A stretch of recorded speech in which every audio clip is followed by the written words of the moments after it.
22 जनवरी 2024 को करोड़ों भारतवासियों के बरसों का इंतजार खत्म होने जा रहा है। आखिर इस दिन अयोध्या में राम जन्मभूमि पर भव्य राम मंदिर की प्राण प्रतिष्ठा होने जा रही है। तो ऐसे में आइए जानते हैं मंदिर के प्राण प्रतिष्ठा से पहले इसके संपूर्ण इतिहास के बारे में।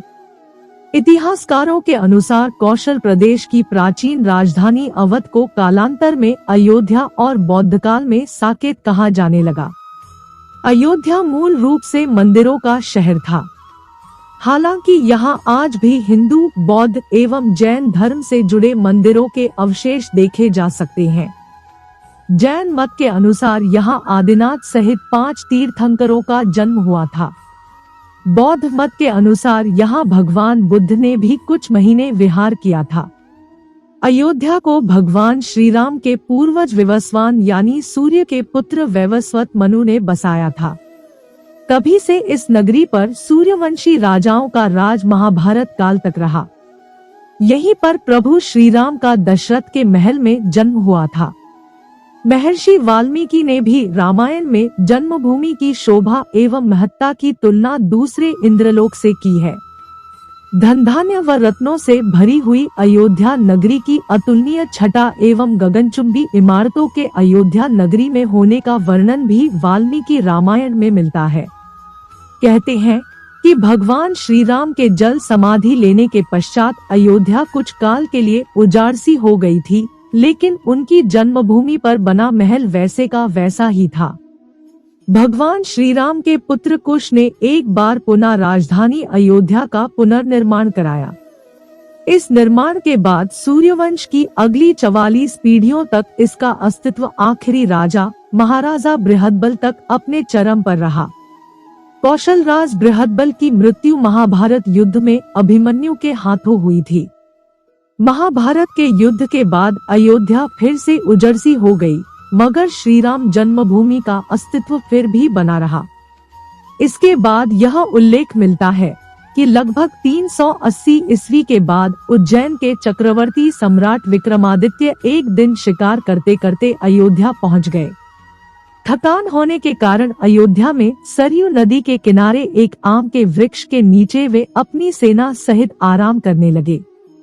उस समय यहाँ घना जंगल हो चला था, कोई बसावट भी यहाँ नहीं थी। महाराज विक्रमादित्य को इस भूमि में कुछ चमत्कार दिखाई देने लगे। तब उन्होंने खोज आरंभ की और पास के योगी व संतों की कृपा से उन्हें ज्ञात हुआ कि यह श्री राम की अवध भूमि है। उन संतों के निर्देश से सम्राट ने यहाँ एक भव्य मंदिर के साथ ही कूप, सरोवर, महल आदि बनवाए। कहते हैं कि उन्होंने श्री राम जन्मभूमि पर काले रंग के कसौटी पत्थर वाले 84 स्तंभों पर विशाल मंदिर का निर्माण करवाया था। इस मंदिर की भव्यता देखते ही बनती थी। विक्रमादित्य के बाद के राजाओं ने समय समय पर इस मंदिर की देखरेख की। उन्हीं में से एक शुंग वंश के प्रथम शासक पुष्यमित्र शुंग ने भी मंदिर का जीर्णोद्धार करवाया था। पुष्यमित्र का एक शिलालेख अयोध्या से प्राप्त हुआ था, जिसमें उसे सेनापति कहा गया है तथा उसके द्वारा 2 अश्वमेध यज्ञों के किए जाने का वर्णन है। अनेक अभिलेखों से ज्ञात होता है कि गुप्तवंशीय चंद्रगुप्त द्वितीय के समय और तत्पश्चात काफी समय तक अयोध्या गुप्त साम्राज्य की राजधानी थी। गुप्तकालीन महाकवि कालिदास ने अयोध्या का रघुवंश में कई बार उल्लेख किया है। इतिहासकारों के अनुसार 600 ईसा पूर्व अयोध्या में एक महत्वपूर्ण व्यापार केंद्र था। इस स्थान को अंतर्राष्ट्रीय पहचान 5वीं शताब्दी ईसा पूर्व के दौरान तब मिली जबकि यह एक प्रमुख बौद्ध केंद्र के रूप में विकसित हुआ, तब इसका नाम साकेत था। कहते हैं कि चीनी भिक्षु फाहियान ने यहाँ देखा कि कई बौद्ध मठों का रिकॉर्ड रखा गया है। यहाँ पर 7वीं शताब्दी में चीनी यात्री हेनत्सांग आया था। उसके अनुसार यहाँ 20 बौद्ध मंदिर थे तथा 3000 भिक्षु रहते थे और यहाँ हिंदुओं का एक प्रमुख और भव्य मंदिर भी था, जहाँ रोज हजारों की संख्या में लोग दर्शन करने आते थे। इसके बाद ईसा की 11वीं शताब्दी में कन्नौज नरेश जयचंद आया तो उसने मंदिर पर सम्राट विक्रमादित्य के प्रशस्ति शिलालेख को उखाड़कर अपना नाम लिखवा दिया। पानीपत के युद्ध के बाद जयचंद का भी अंत हो गया। इसके बाद भारतवर्ष पर आक्रांताओं का आक्रमण और बढ़ गया। आक्रमणकारियों ने काशी, मथुरा के साथ ही अयोध्या में भी लूटपाट की और पुजारियों की हत्या कर मूर्तियां तोड़ने का क्रम जारी रखा। लेकिन 14वीं सदी तक वे अयोध्या में राम मंदिर को तोड़ने में सफल नहीं हो पाए। विभिन्न आक्रमणों के बाद भी सभी झंझावतों को झेलते हुए श्री राम की जन्मभूमि पर बना भव्य मंदिर 14वीं शताब्दी तक बचा रहा। कहते हैं कि सिकंदर लोदी के शासनकाल के दौरान यहाँ मंदिर मौजूद था। 16वीं शताब्दी में हिंदुस्तान पर मुगलों का अधिकार हो गया और उसके बाद ही राम जन्मभूमि एवं अयोध्या को नष्ट करने के लिए कई अभियान चलाए गए।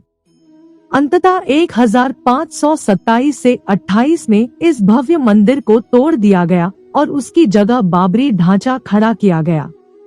कहते हैं मुगल साम्राज्य के संस्थापक बाबर के एक सेनापति ने बिहार अभियान के समय अयोध्या में श्री राम के जन्म स्थान पर स्थित प्राचीन और भव्य मंदिर को तोड़कर एक मस्जिद बनवाई थी, जो 1992 तक विद्यमान रही। बाबरनामा के अनुसार 1528 में अयोध्या पड़ाव के दौरान बाबर ने मस्जिद निर्माण का आदेश दिया था। अयोध्या में बनाई गई मस्जिद में खुदे 2 संदेशों से इसका संकेत भी मिलता है। इसमें एक खास तौर से उल्लेखनीय है। इसका सार है, जन्नत तक जिसके न्याय के चर्चे हैं। ऐसे महान शासक बाबर के आदेश पर दयालु मीर बकी ने फरिश्तों की इस जगह को मुकम्मल रूप दिया। हालांकि यह भी कहा जाता है कि अकबर और जहांगीर के शासनकाल में हिंदुओं को यह भूमि एक चबूतरे के रूप से सौंप दी गई थी, लेकिन क्रूर शासक औरंगजेब ने अपने पूर्वज बाबर के सपने को पूरा करते हुए यहाँ भव्य मस्जिद का निर्माण कर उसका नाम बाबरी मस्जिद रख दिया था। बाबरी मस्जिद की 3 गुंबद थी, जिसके बाहरी हिस्से में एक चबूतरे में श्री राम के बाल स्वरूप की पूजा होती थी। इसे राम चबूतरा कहते थे, लेकिन 1949 में बाबरी मस्जिद के मुख्य गुंबद के ठीक नीचे वही मूर्ति निकली जो सदियों से राम चबूतरे पर विराजमान थी। अयोध्या राम मंदिर के इतिहास में 5 अगस्त 2020 का दिन सुनहरे अक्षरों में दर्ज हो गया। 1528 से लेकर 2020 तक यानी 492 साल के इतिहास में कई मोड़ आए। कुछ मील के पत्थर भी पार किए गए। खास तौर से 9 नवंबर 2019 का दिन, जब 5 जजों की संवैधानिक बेंच ने ऐतिहासिक फैसले को सुनाया। अयोध्या जमीन विवाद मामला देश के सबसे लंबे चलने वाले केस में से एक रहा। बाबरी मस्जिद और राम जन्मभूमि मंदिर पर सालों चले विवाद के बाद आखिरकार श्री राम की अपनी जन्मस्थली पर प्राण प्रतिष्ठा हो रही है।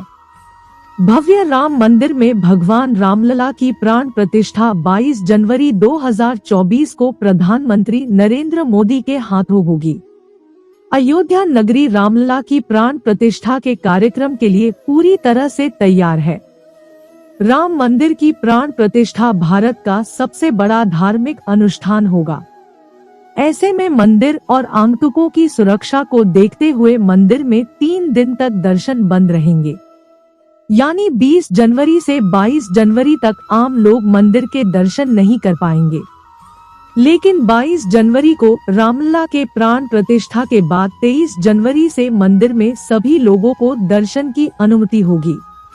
प्राण प्रतिष्ठा 22 जनवरी 2024 को होगी, लेकिन इसकी शुरुआत 16 जनवरी को सरयू नदी की जलयात्रा के साथ होगी। वहीं 17 जनवरी को गणेश पूजा के साथ प्राण प्रतिष्ठा समारोह की शुरुआत होगी। 22 जनवरी को भगवान की मूर्ति स्थापित होगी और रामलला की पहली आरती प्रधानमंत्री नरेंद्र मोदी जी उतारेंगे। तो ये थी आज की प्रस्तुति, राम मंदिर के इतिहास और उसके भव्य मंदिर के प्राण प्रतिष्ठा की कुछ जानकारी। वीडियो अच्छा लगे तो प्लीज वीडियो को लाइक, शेयर और चैनल को सब्सक्राइब जरूर करें। धन्यवाद।